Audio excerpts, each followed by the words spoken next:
Coronel, permissão? Eu juntei os casquinhos aqui, porque como tenente do Exército, da reserva, tem que pedir permissão para o coronel aqui, né? Mas acima do coronel tem um general aqui. E esse general é fera.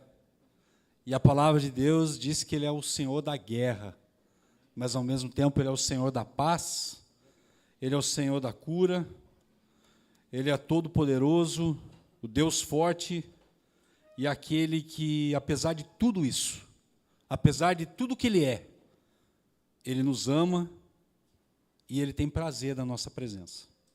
Eu não quero aqui, de forma alguma, criar um púlpito para nós, um palco para nós, dizendo que, como aquela brincadeira, não sei se vocês já viram um vídeo, que tem um irmãozinho nosso, que ele mostra como que é mais ou menos a interpretação de um versículo bíblico de acordo com a denominação da igreja.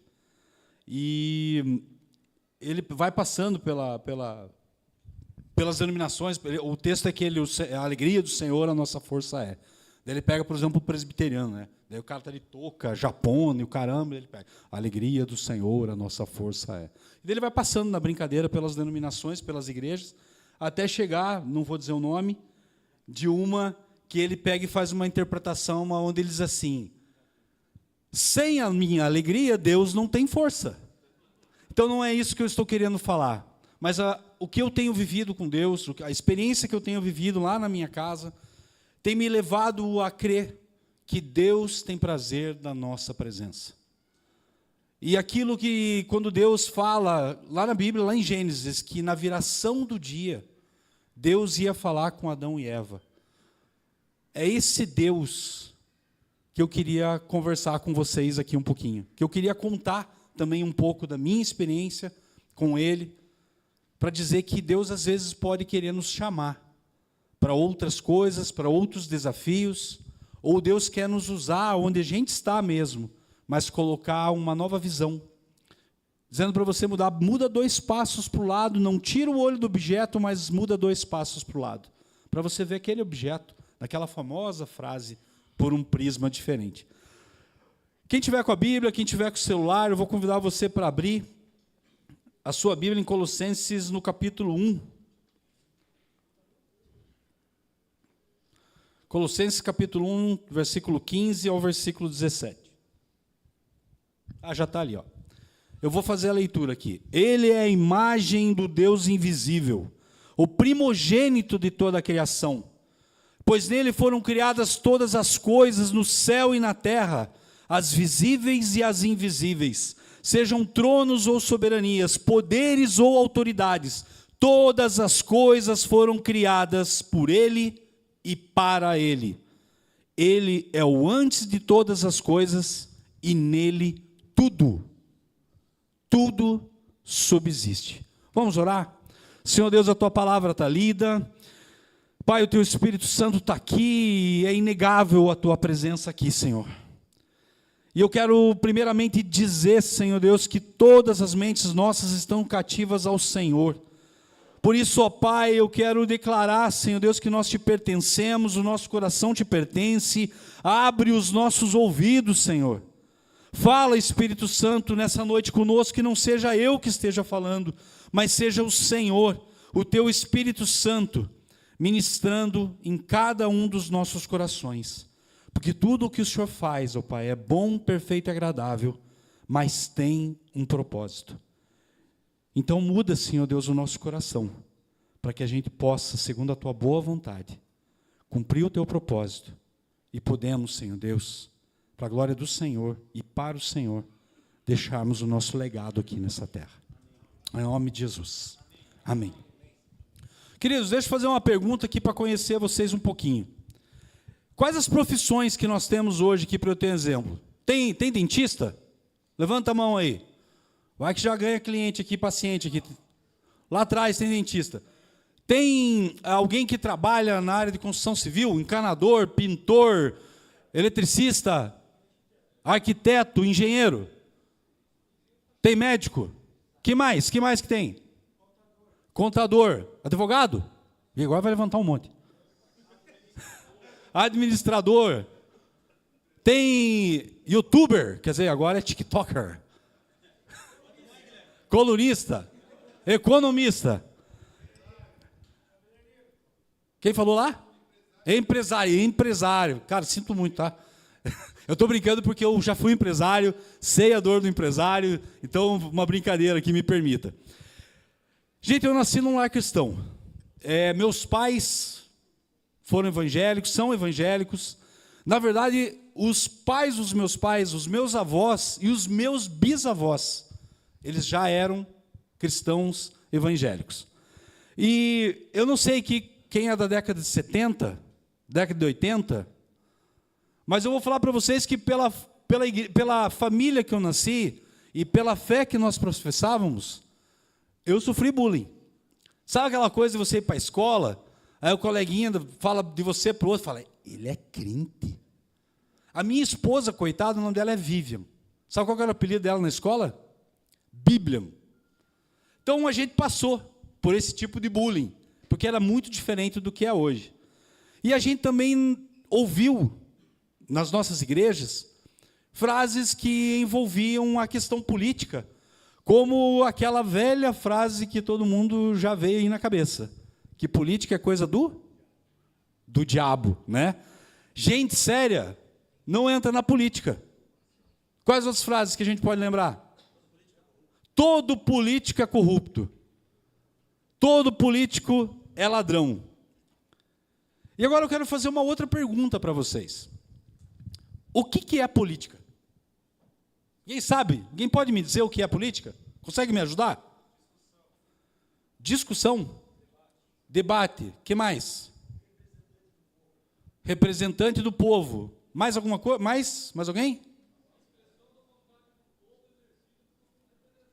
Boa. Quer sair candidato a vereador? Tá, repete lá. A expressão da vontade do povo exercida por representante. Representante eleito aqui no caso do Brasil, que é uma democracia. De uma maneira muito simples, vocês todos acertaram o que é política. A definição de política é uma ciência de governança de um Estado ou nação. Mas ela também pode ser a arte de negociação para compatibilizar interesses.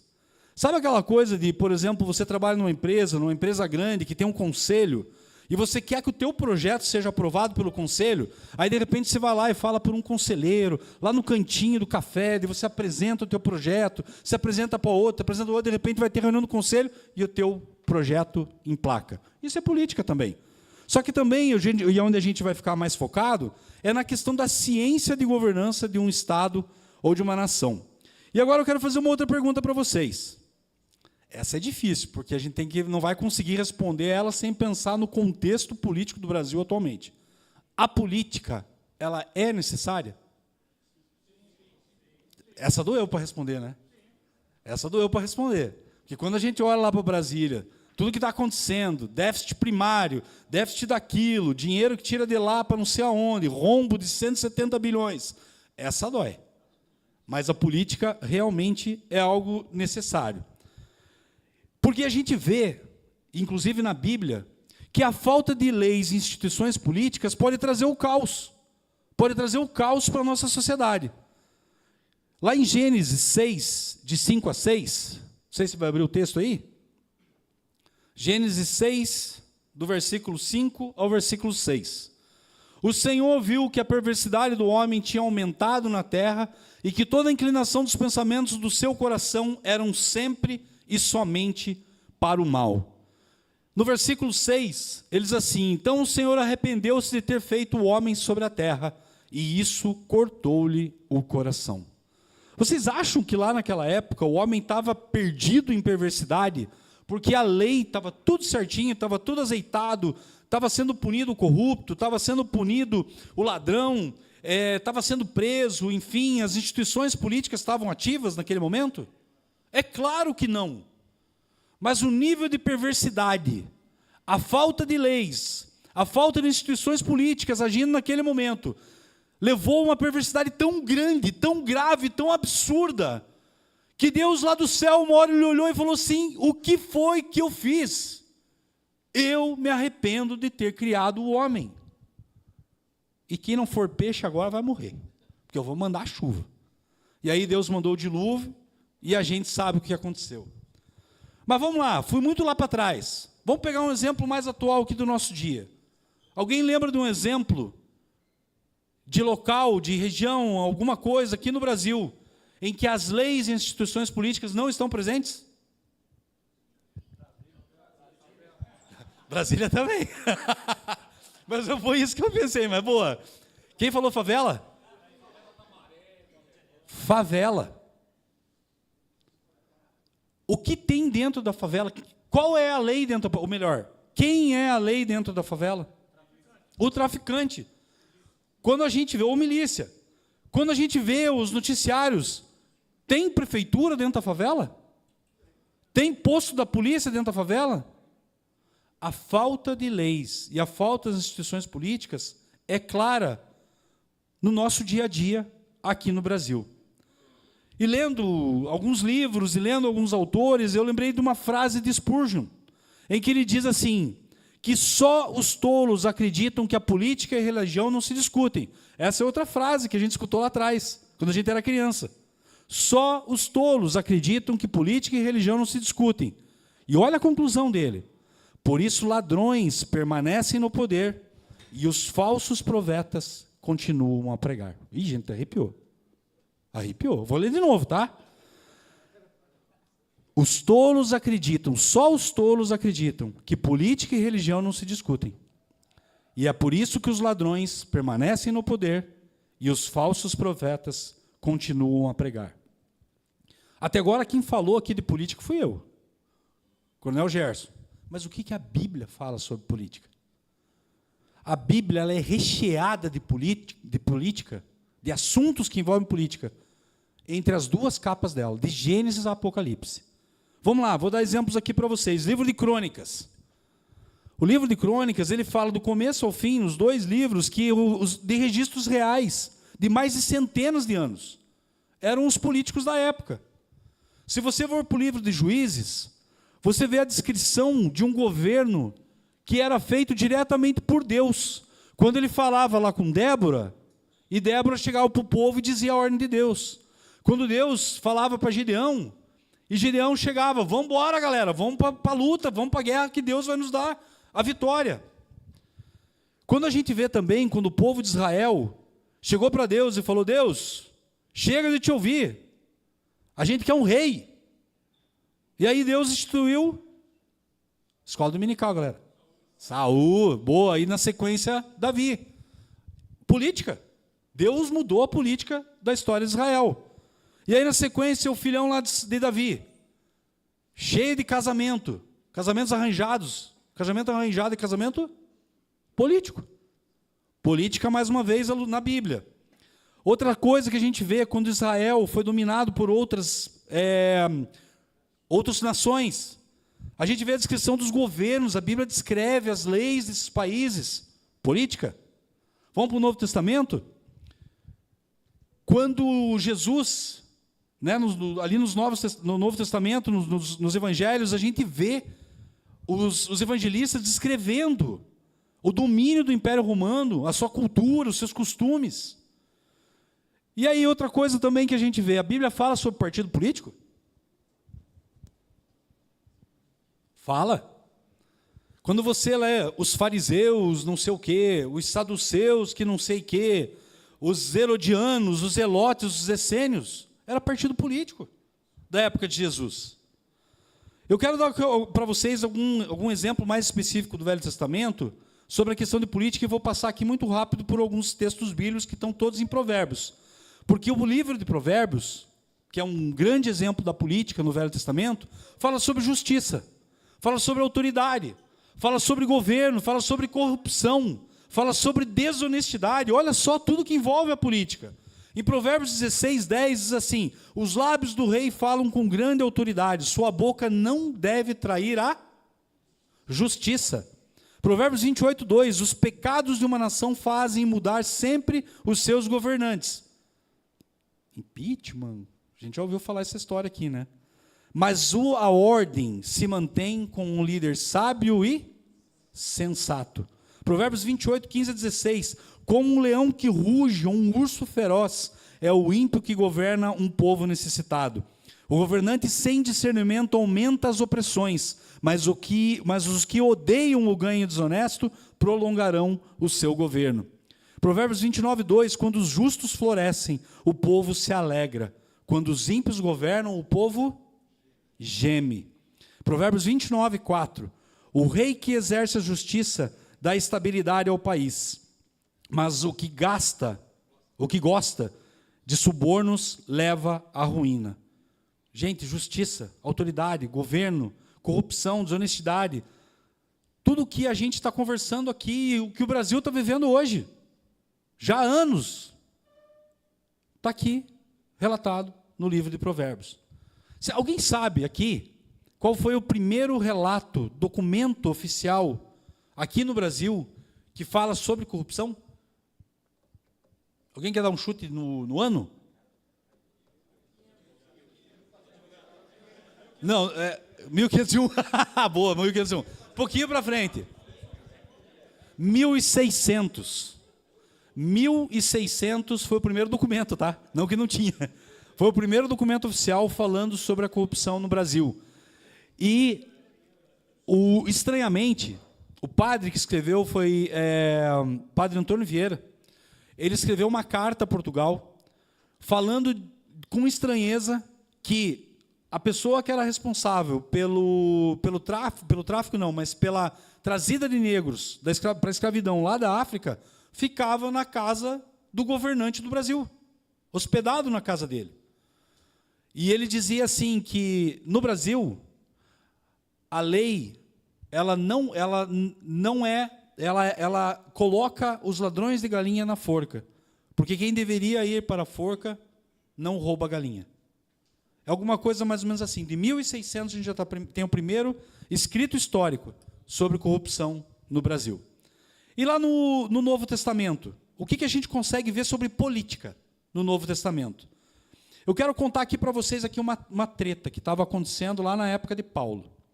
Imaginem o Império Romano acontecendo, o Império Romano com toda a sua cultura, com todas as suas leis, e Jesus fazia pouco tempo que tinha subido aos céus, e os cristãos eles estavam sendo considerados como subversivos.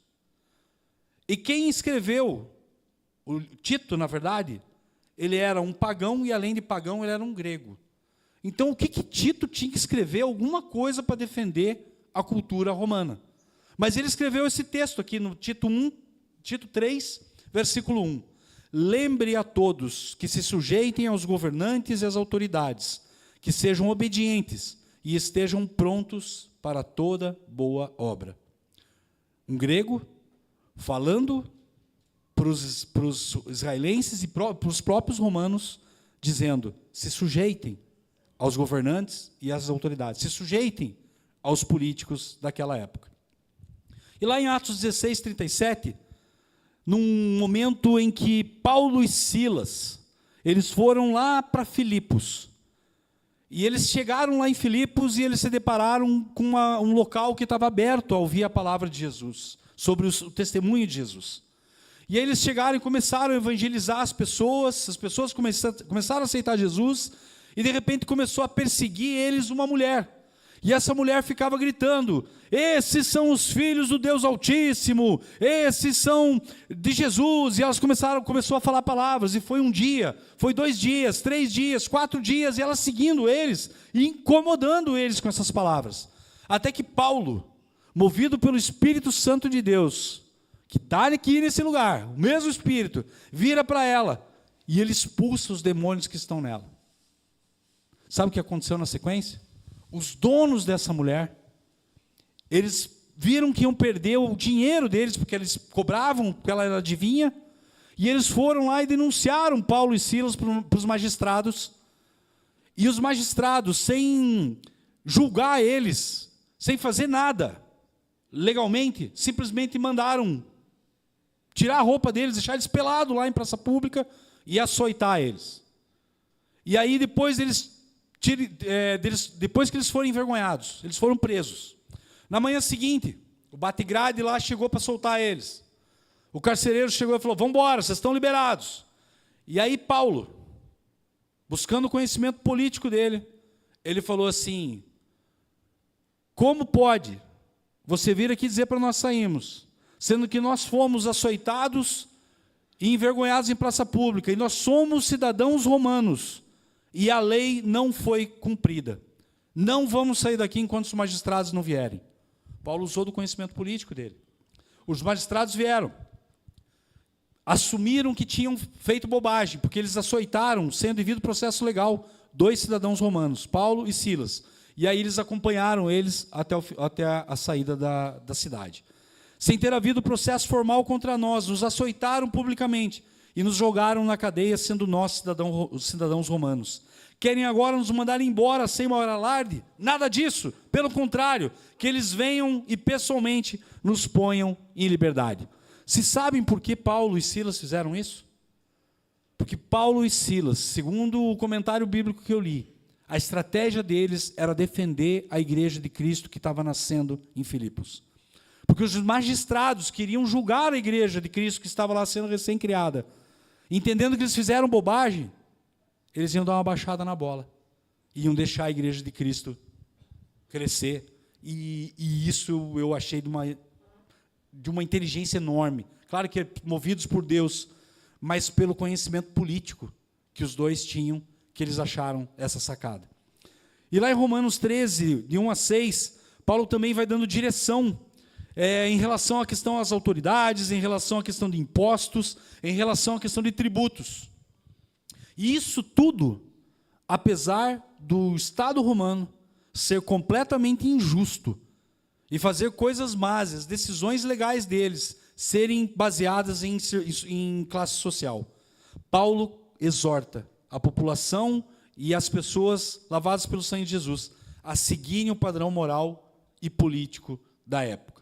Eu quero dar para vocês alguns exemplos agora de políticos da Bíblia, não só a política falada na Bíblia. Alguém pode me ajudar aqui a pensar em alguns políticos que Deus separou na Bíblia? José, você falou Nicodemos? Beleza. Daniel, Neemias, Pilatos também. Mas não, acho que ele não foi bem usado por Deus ali, né? Zaqueu, Abraão, Moisés, Josué. José já foi falado. Davi, Salomão, Neemias, Daniel, Jeremias, Paulo. É muita gente.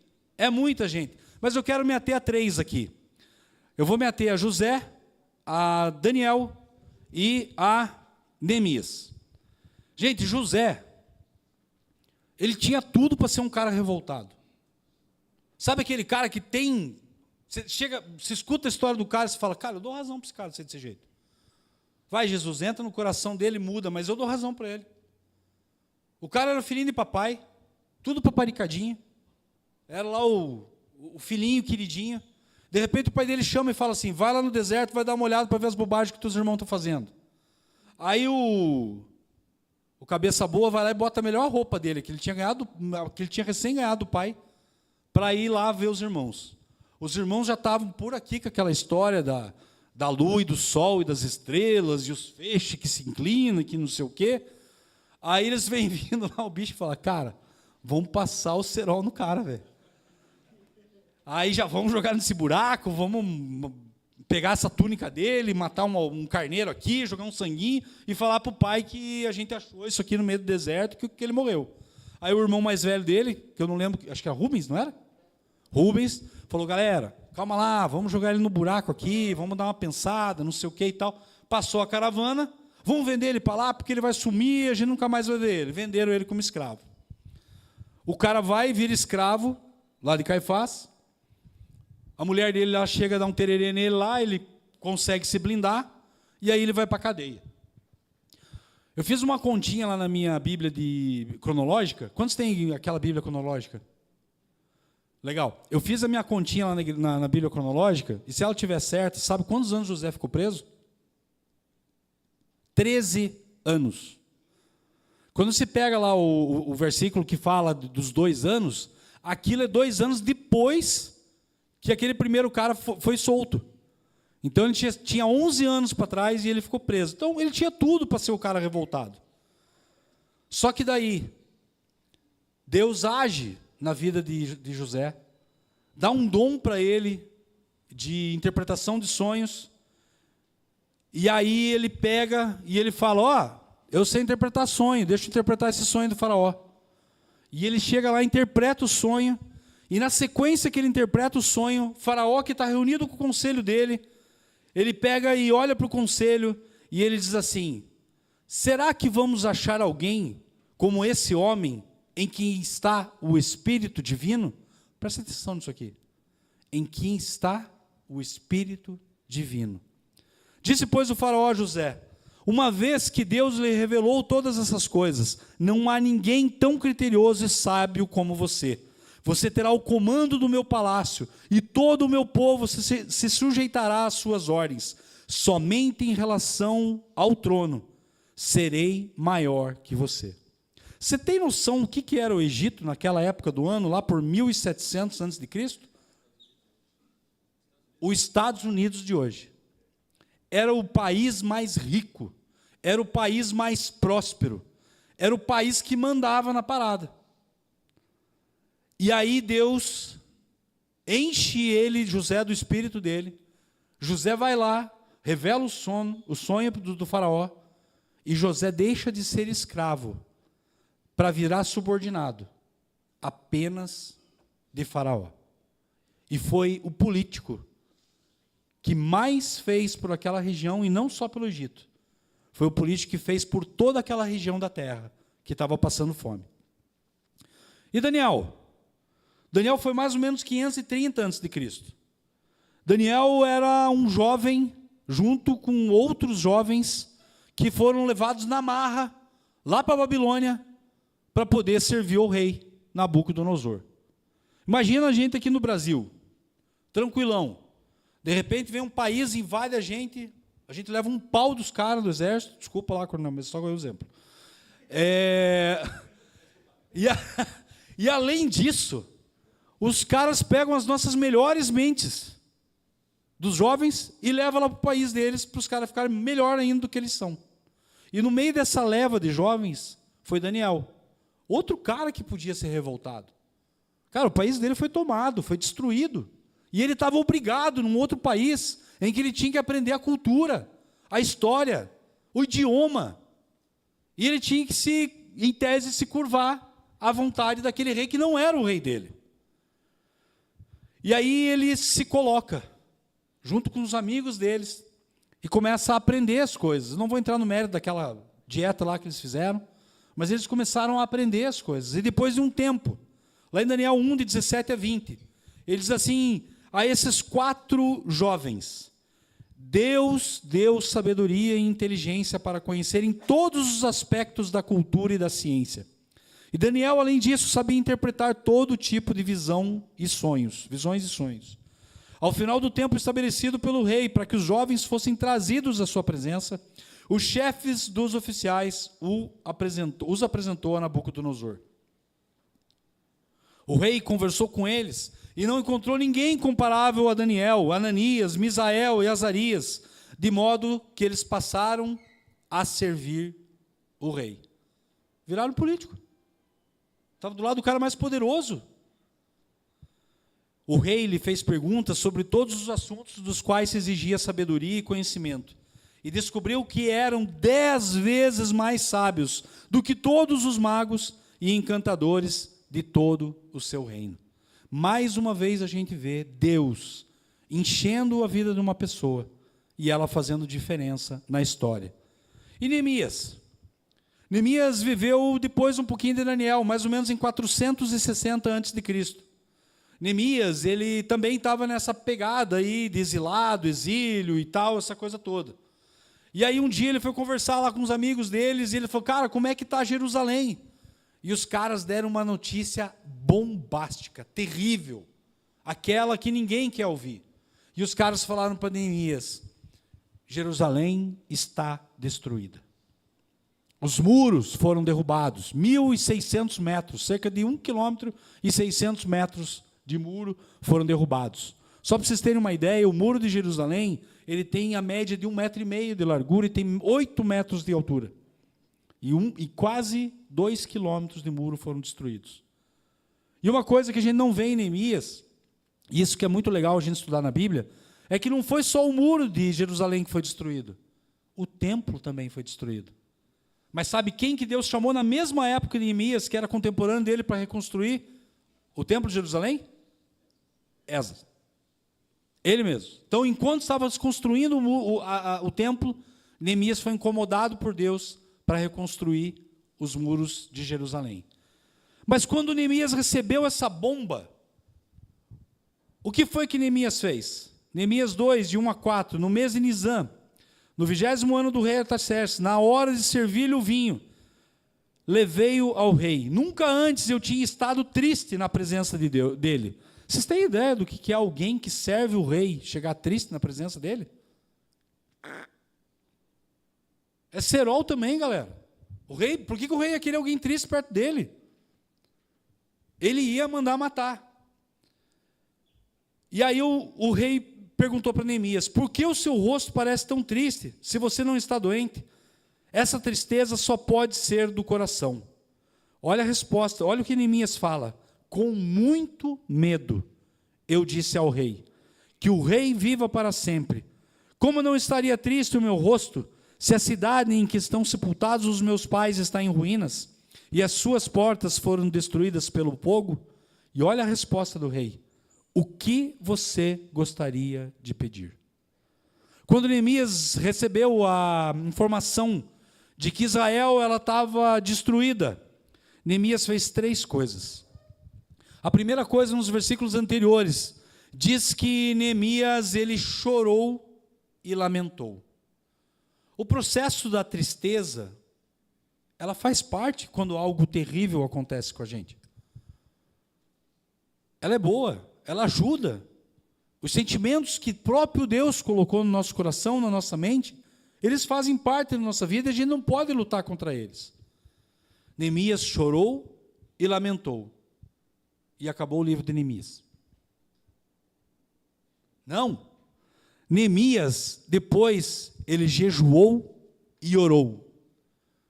E aí, depois, ele agiu, que é os versículos que eu li para vocês.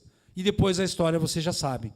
O muro foi reconstruído e Jerusalém voltou a ser aquela cidade pujante, mas principalmente com o templo e com os muros reconstruídos. Beleza.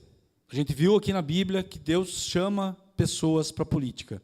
E isso ficou lá para o tempo bíblico. Não. Não. Deus tem chamado pessoas hoje. Chamou no passado mais recente. E Deus tem chamado pessoas hoje sim, para estarem sob o domínio dEle, cheios do Espírito Santo, a fazer diferença aonde quer que estejam e aonde quer que estejam fazendo. Vamos pegar o exemplo de Martinho Lutero? Vamos lá para 1517, quando a Igreja Católica ela dominava não só o mundo na área religiosa, mas onde a Igreja Católica dominava os políticos da época. E Martinho Lutero, que era um monge augustiniano, que era doutor em teologia, ele começou a se incomodar num dia que ele estava subindo a escada lá de uma igreja, de joelhos, porque ele ia pagar indulgência por causa do pai dele, porque ele não queria que o pai dele ficasse no purgatório, que fosse para o céu. E ele, naquele processo, e eu convido vocês a lerem o livro de Martinho Lutero, naquele processo ele começou a falar: gente, isso está errado, eu nunca li isso na Bíblia, que tem que ser através do dinheiro, que o meu pai vai para o céu. E aí ele começou a estudar mais e mais e mais a Bíblia, até que no dia 31 de outubro de 1517, ele colocou lá na porta da igreja do castelo de Wittenberg as 95 teses. E olha que louco, vocês sabem por que foi no dia 31 de outubro? Dia das Bruxas. Dia 2 de novembro é o dia de finados. E no dia 1º de novembro, a igreja de Wittenberg ia estar lotada de gente para fazer indulgência para as pessoas mortas que eles iam rezar no dia seguinte. E Martim Lutero, de uma maneira estratégica, com uma inteligência absurda, ele falou, cara, hoje é o dia para eu colocar essas 95 teses. E em 2 semanas, as 95 teses de Lutero estavam espalhadas pela Alemanha inteira. E em 2 meses, as 95 teses de Lutero estavam espalhadas pela Europa inteira. E sabe por quê? Porque ela foi impressa. E sabe quem que inventou a imprensa? A prensa de fazer? Gutenberg. Outro irmão nosso, lavado pelo sangue de Jesus. Louco, né? Outro exemplo que eu quero dar para vocês, de político, de pessoa que foi chamada por Deus para agir na política. Quem conhece William Wilberforce? Glória a Deus, aleluia. William Wilberforce foi um deputado inglês. Ele nasceu em 1759 e morreu em 1833. E ele foi o principal expoente na luta pelo fim da escravidão negra no Império Inglês e nas suas colônias. Ele era um deputado. E ele foi lá, ele fez um projeto de lei. E ele protocolou lá no parlamento inglês. E aí as pessoas chegaram e falaram assim, os outros deputados, nossa, como que a gente nunca viu que isso é mal, que isso é errado. Vamos aprovar o projeto do William Wilberforce. E a escravidão acabou. Foi isso? 46 anos de luta. 46 anos que William Wilberforce ouviu a voz de Deus falando para ele, eu quero que você acabe com a escravidão da Inglaterra. E 3 dias antes dele morrer, 3 dias antes dele morrer, a escravidão na Inglaterra acabou. Ele, em vida, conseguiu ver o trabalho que Deus chamou ele para ele fazer se concretizar. Só que o legado, o legacy do William Wilberforce foi o que ocorreu no mundo inteiro. A escravidão do mundo acabou pelo trabalho, por conta do trabalho do Wilberforce. Um irmão como você, dá uma olhada para o lado, dá uma olhadinha para o lado aí. Um irmão como esse, que foi chamado por Deus para ser deputado e acabar com a escravidão do mundo. Simples assim. Martin Luther King Jr. Os Estados Unidos, lá em 1960, ele estava vivendo uma época terrível em relação à questão da igualdade civil entre negros e brancos. Martin Luther King, ele morava no estado do Alabama, um estado completamente racista, mais racista que qualquer outro estado dos Estados Unidos. O sul dos Estados Unidos era completamente racista. O Joel não ia se dar bem lá naquela época. E Martin Luther King, ele resolveu atender um chamado de Deus, um incômodo que Deus colocou no coração dele. E ele lutou arduamente para acabar com o racismo nos Estados Unidos. Martin Luther King ficou famoso por 2 coisas. Primeiro, por aquele discurso do I Have a Dream, que até hoje a gente usa ele, principalmente formatura, aquela coisa toda. Mas mais uma coisa que deixou Martin Luther King famoso nessa luta foi em relação à questão do boicote aos ônibus na cidade de Montgomery.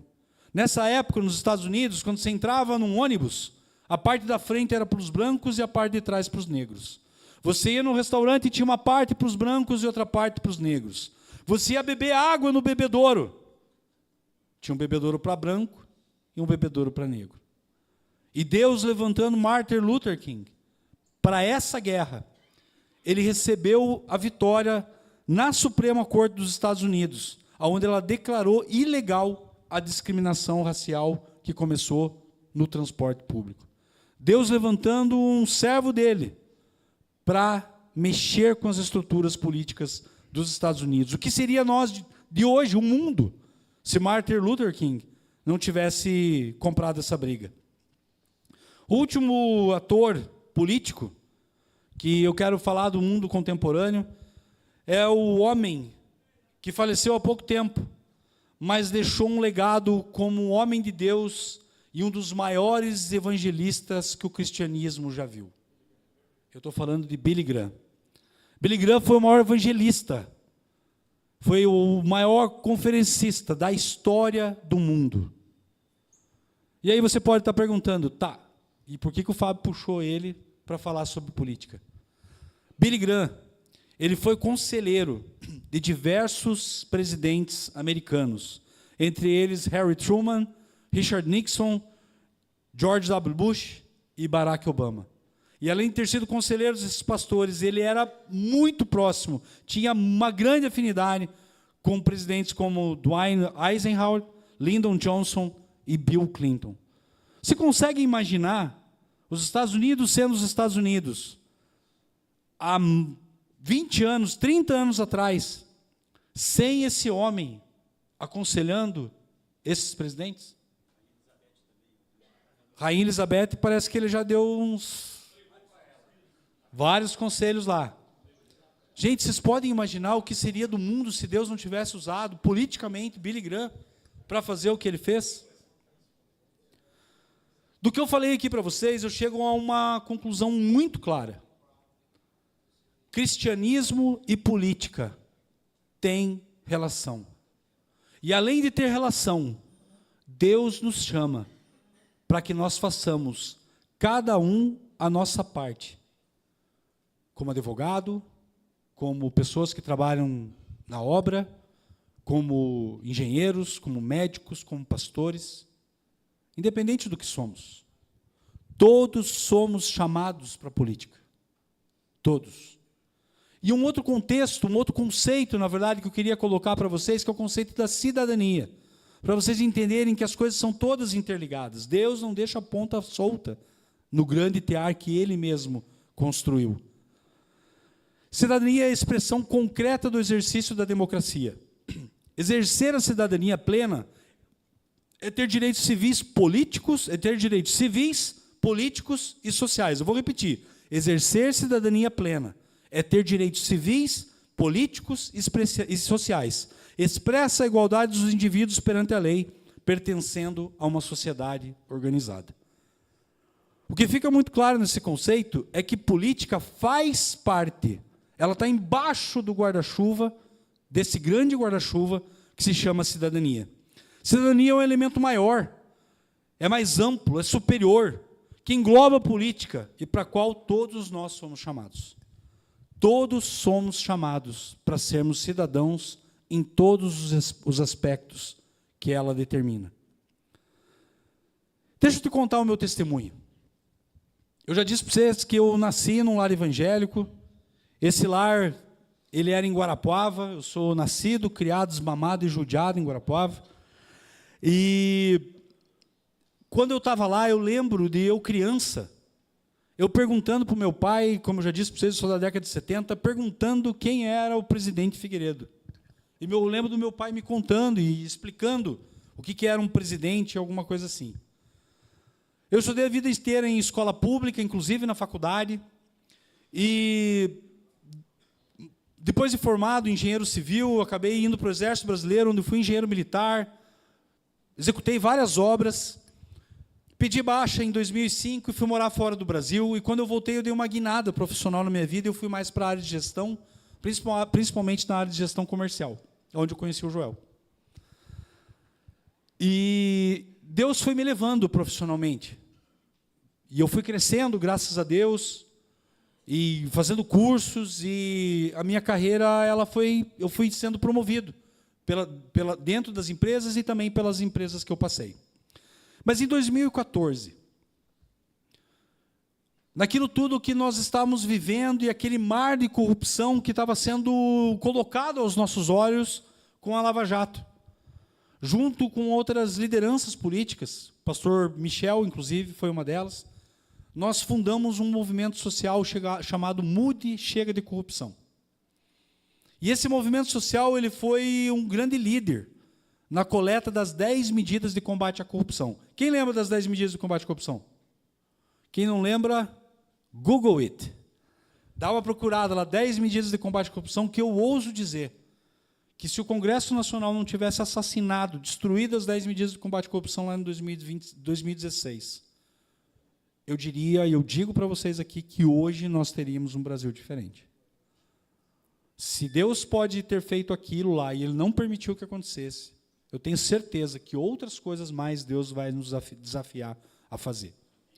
Mas por conta desse trabalho que eu, junto com outras lideranças, eu realizei nesse Instituto Moody, em 2018 eu tive 4 convites para sair candidato a deputado federal. E num momento de reflexão, de muita oração, mas principalmente conversando com quem manda lá em casa, eu entendi... A piada foi horrível, né? Era para dar risada, gente. Quem manda lá em casa é minha esposa, tá? Não sou eu. Eu cheguei à conclusão que não era para eu sair candidato. Agradeci os convites e continuei a minha vida profissional e continuei de forma voluntária lá no Moody, como eu falei para vocês. Chegou 2020, eleições para prefeito. Fui convidado por 3 partidos para sair candidato a vereador aqui em Curitiba e um outro convite para eu sair vice-prefeito aqui em Curitiba. Depois de muita oração, de muita reflexão e conversando com a minha esposa, Deus disse não. E a vida continuou. Trabalhei 2 anos no governo do estado, apanhei pra caramba, né, Joel? Ou 2 anos dolorido ali, né? Aqueles 2 anos que eu falava, Deus, o que eu estou fazendo aqui? Eu não entendo por que o Senhor me trouxe para cá. Isso aqui não está legal, eu não estou crescendo, isso aqui não está agregando nada na minha vida. E, de repente, no final do 2º ano que eu estava lá, que foi em 2021, Deus manda uma geladeira, um oásis no meio do deserto. Eu recebi um convite para voltar para o mercado privado e eu assumi uma das áreas de gestão do hospital que comprou o hospital evangélico. Eu estou falando do Instituto Presbiteriano Mackenzie. Falei, Deus, que bênção é essa? Além de eu trabalhar numa empresa boa, além de eu trabalhar com um salário bom, além de eu ter perspectiva de crescer, eu estou trabalhando numa empresa de crente, em que tem devocional todo dia, é quase obrigatório, e que glória! Gente, pense a minha alegria. A minha sensação é como se eu tivesse saído do inferno para ir trabalhar no céu. E eu estava bem pra caramba. Eu estava desenvolvendo meu trabalho, felizão. Eu estava almoçando em casa, gente. Eu estava indo buscar meu filho na escola. Todo dia. A vida estava uma delícia, organizada, perfeita. Trabalhando na igreja, servo, vamos lá. E aí um belo dia eu estava num jantar, estava no hospital, representando o hospital nesse jantar, e aí toca o telefone. Eu olho para o telefone e falo, pô, o cara é brother, né? Deixa eu sair um pouquinho do jantar e eu vou lá falar com ele. Quem estava me ligando era o Deltan Dallagnol, irmão nosso, servo de Cristo. E sabe aqueles telefonemas que mais ou menos lá pelas 10 horas da noite você atende e nos primeiros 5 minutos da conversa você fala, que bobagem que eu fiz de atender esse telefonema. O Deltan estava todo empolgado, porque ele tinha saído do Ministério Público, já tinha decidido sair candidato a deputado federal, e ele estava empolgado, dizendo que ele tinha orado, e Deus tinha colocado no coração para ligar, Deus tinha colocado no coração dele para ligar para mim, para dizer, Fábio, você quer sair candidato a deputado estadual comigo? Gente, quando você recebe uma ligação dessa, de um cara que está sendo renomado nacionalmente, qual é a resposta que você dá para ele? Eu disse, não, você está louco, cara. Eu não sei o que você cheirou tua meia, mas eu não vou sair do meu conforto que eu estou agora para sair candidato a deputado estadual. E ele falando comigo, não, cara, vamos, vai ser legal, não me deixe sozinho, não sei o que e tal. Sabe qual foi a estratégia que eu fiz para me livrar dele? Vou orar sobre isso. Para eu poder desligar o telefone. E aí eu cheguei em casa, minha esposa estava deitada já, ela falou, e aí, amor, como é que foi o jantar? Eu falei, não, amor, foi legal, o Deltan me ligou. Ela, ai. Eu sou amigo do Deltan há 15 anos, além de irmão, né? Eu sou amigo dele, minha esposa é amiga da esposa dele, enfim. E aí eu falei, não, amor, o Deltan só me convidou para sair candidato a deputado estadual. Ela falou, Deltan tá louco. Eu falei, eu sei, amor, é isso aí mesmo. Eu falei que ia orar, amor, mas no meu coração eu já tinha levado 2 não de Deus. E não que eu quisesse. Mas para mim era claro que Deus ia dizer mais um não, pelo momento que eu estava vivendo. E eu confesso para vocês, meu irmão, que naquela noite eu orei. Falei, Deus, Deltan me falou para sair candidato, não sei se esse é teu ou não, tal, estou te apresentando, biriri, bororó, e eu esqueci de orar mais sobre esse assunto. 2 meses depois, minha esposa um dia vem para mim e fala, amor, sabe aquele convite que o Deltan fez para você? E eu confesso que eu tive que fazer um exercício na cabeça para lembrar do convite que o Deltan fez. E eu falei, amor, lembro. Daí ela falou assim, então, eu estou orando nesses 2 meses, pensa a cara vermelha, né? E eu quero dizer para você o seguinte, o Espírito Santo não me disse nada diretamente sobre isso. Mas o que eu quero te dizer, lembra que minha mulher participou do processo de resposta de Deus lá em 18 e 20. O que eu quero te dizer é o seguinte, a decisão que você tomar, eu vou te apoiar. Eu olhei para ela e falei, peraí que tem coisa nova aqui. Ela falou, agora o problema é teu, a minha parte eu já fiz. Você já escutou isso na tua casa? Aí eu tive que parar de brincar de ser crente nesse assunto. Eu comecei a orar. E de repente eu entendi o Espírito Santo falando assim para mim, Fábio, eu quero falar com você em jejum. E eu dediquei um final de semana para jejuar. E na madrugada de domingo para segunda, quando eu já estava achando que Deus não ia falar nada para mim, eu estou no momento da minha oração dizendo assim, Deus, não permita que eu enterre os talentos que o Senhor me deu. E eu tive uma experiência sobrenatural com Deus, onde eu ouvi a voz de Deus dizendo, eu te preparei para esse momento. E Deus me deu uma visão, e no meio dessa visão o Espírito Santo falou para mim de novo, eu te preparei para esse momento. E eu tive muita paz no meu coração, irmãos, de que Deus estava me chamando para sair candidato a deputado estadual. Só que no momento em que eu realizei o que eu tinha que fazer, eu confesso para vocês que eu tremi as perninhas. Para eu fazer uma campanha política, do jeito que Deus queria que eu fizesse, ou seja, para Ele, eu teria que ter tempo, né? Eu teria que sair do trabalho. E naquela manhã mesmo, eu falei com a minha esposa, e eu cheguei no hospital, e eu dei um passo de fé, e eu me desliguei da empresa. E aí eu fui para a pista, e agora o final da história vocês já sabem. Mas o que eu quero dizer para vocês é o que Deus tem te desafiado a fazer. O que Deus tem falado com você e o que Ele tem te desafiado a você a fazer. Qual o passo de fé que Deus está te instigando a você dar? Qual é o legado que Deus quer que você deixe aqui na terra? O legado que o William Wilberforce nos deixou foi o fim da escravidão. Mas quais os passos de fé que ele teve que dar nesses 46 anos? Quais as dificuldades que ele entrou? E se o William Wilberforce, quando Deus falou para ele, eu quero que você acabe com a escravidão, ele olhasse e falasse, né, não vou. Deixa eu ser um deputadinho aqui normal, como eu já sou, e eu não vou entrar nessa parada aí, porque eu vou contra todo o parlamento inglês. Eu vou contra a coroa inglesa. E se o William Wilberforce tivesse dito isso? E se José, quando os irmãos venderam ele, ficasse resignado, brabo, revoltado com Deus, e não tivesse sido um ótimo escravo para Caifás? Ou ele, nesse momento, revoltos dele, lá na prisão, quando foram falar que o faraó teve um sonho, e ele ficasse mudo. E falasse, cara, eu não vou me meter nisso. Me deixa quieto aqui. Estou brabo com Deus. E se Daniel, irmãos?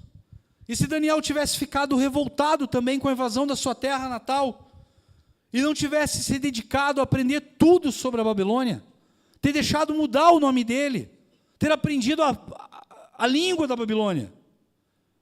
E imagine Neemias, irmãos, temendo pela própria vida, e se ele não tivesse pedido ao rei para ele ir até Jerusalém e reconstruir os muros, era a coisa mais fácil disso acontecer.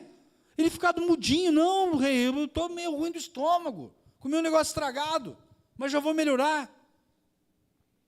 E se Lutero pensasse que a luta contra os dogmas da Igreja Católica era muito maior que ele, fosse uma luta perdida, e sequer tivesse tentado lutar, o que seria a história do cristianismo hoje no mundo? A discriminação racial no mundo seria diferente se Martin Luther King não tivesse se prontificado a lutar por isso? Qual seria hoje a história, não só dos Estados Unidos, mas do mundo, se Billy Graham resolvesse dizer: eu vou focar só no meu ministério, eu já estou com muita dor de cabeça. Que mané ser conselheiro de presidente? Isso dá uma dor de cabeça do caramba, vou me meter com coisa que eu não conheço. Já pensou o que seria hoje dos Estados Unidos e do mundo, se ele tivesse tido essa atitude?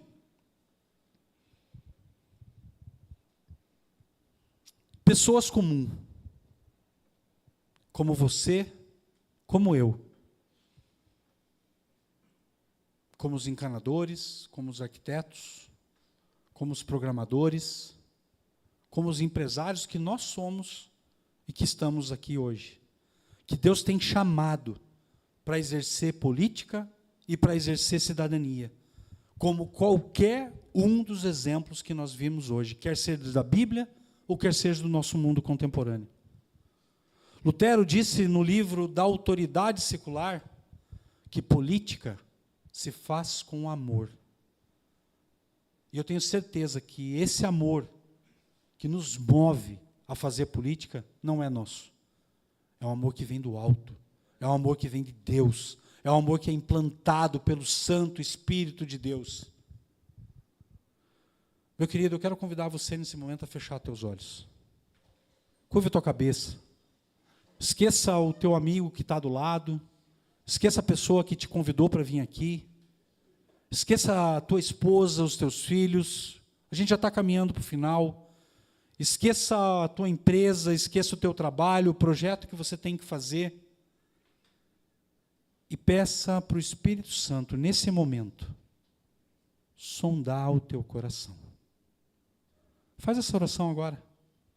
Espírito Santo, escaneia a minha alma, escaneia o meu espírito.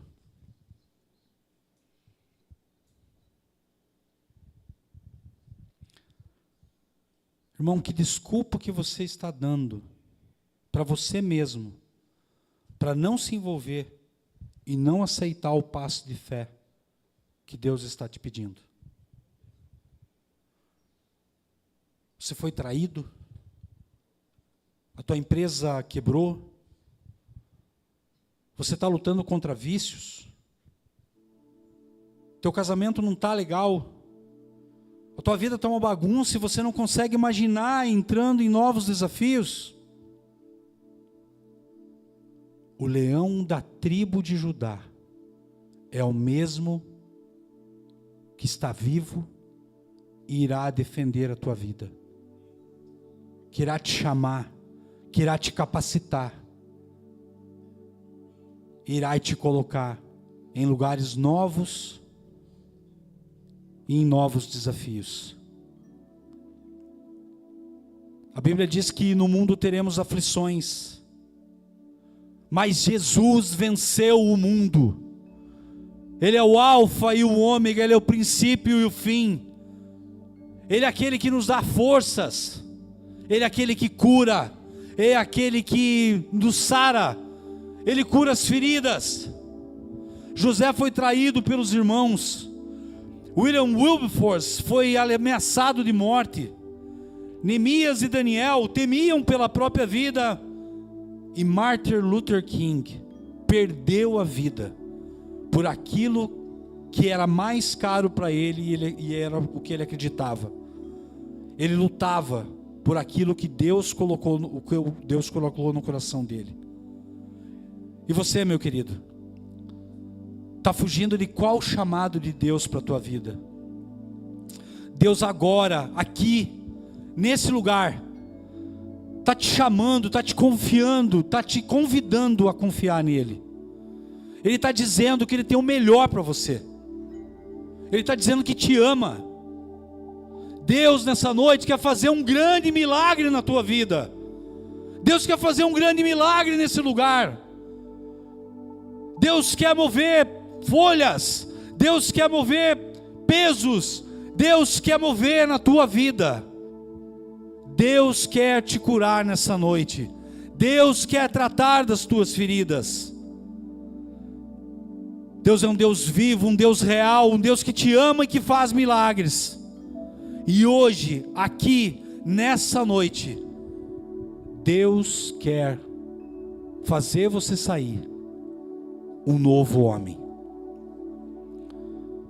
Se a tua vida está uma bagunça, e você quer que Deus, o Espírito Santo, organize ela por inteiro, está todo mundo de cabeça baixa, está todo mundo de olhos fechados.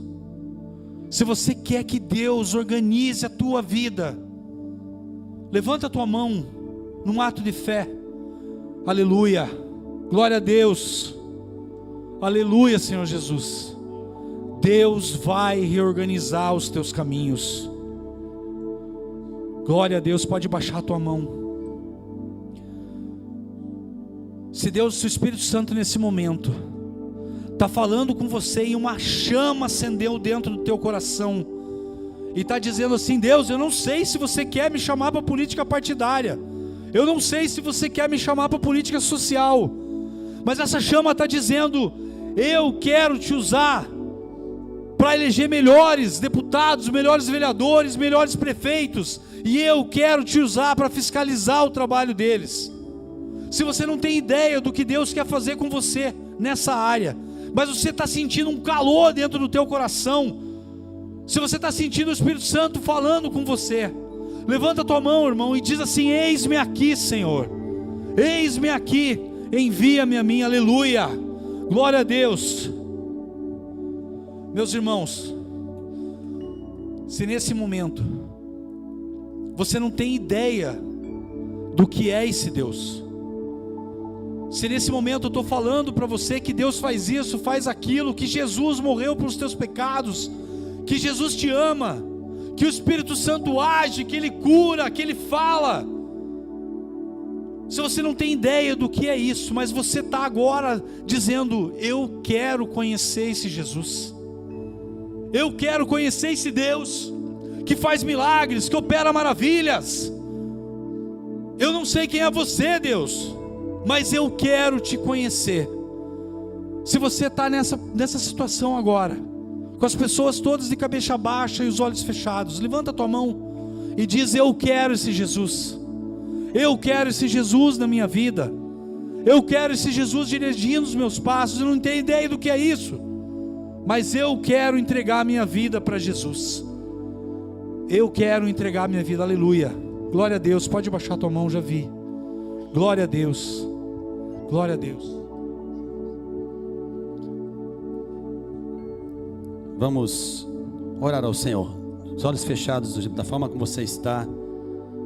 Você que em algum dos momentos levantou a sua mão, mas todos nós aqui que ouvimos o Senhor, o Espírito Santo de Deus arder no nosso coração, não foram as palavras do nosso irmão aqui, foi Deus falando conosco, foi Deus nos chamando, Deus nos convocando para esta missão. Nós, como homens, podemos achar que somos poucos aqui, mas quando nos levantamos no poder, no nome do Senhor Jesus, nós fazemos a diferença, porque o Senhor é que vai à frente, e com esta força é que nós podemos fazer a diferença, com a força do Senhor. Vamos orar. Pai querido,